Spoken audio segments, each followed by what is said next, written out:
Ivana Alawi, dalawang pares ng bra lang ang meron. Bakit kaya? For more latest updates and chika balita, tumutok lang sa channel ko. Narito tunghayan natin ang buong detalye.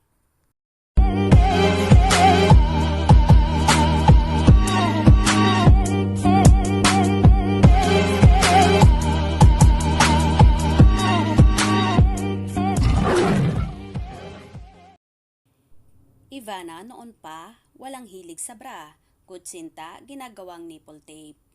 Noon pa man ay hindi na umano nakasanayan ni Ivana Alawi ang pagsusuot ng bra. Para sa sexy actress ay hindi komportable ang kanyang pakiramdam kapag mayroon siyang suot na bra. Ayon kay Ivana ay dalawang pares lamang ng bra ang mayroon siya.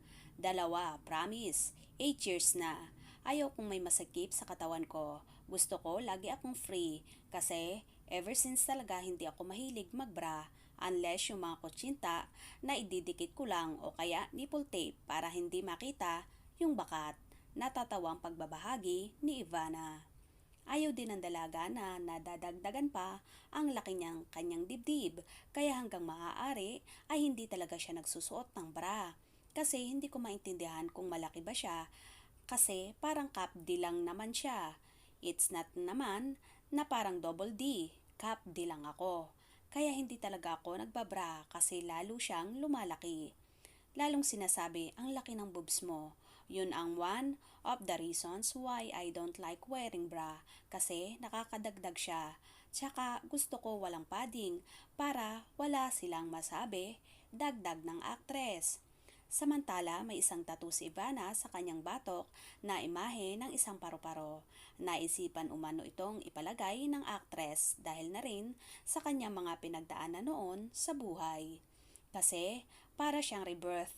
Kasi nung time na lasinggera ko, broken hearted, so all in one siya. Yung meaning kasi ng butterfly, para siyang rebirth na from caterpillar, pwede kang mag-grow into something beautiful. Paliwanag ng dalaga.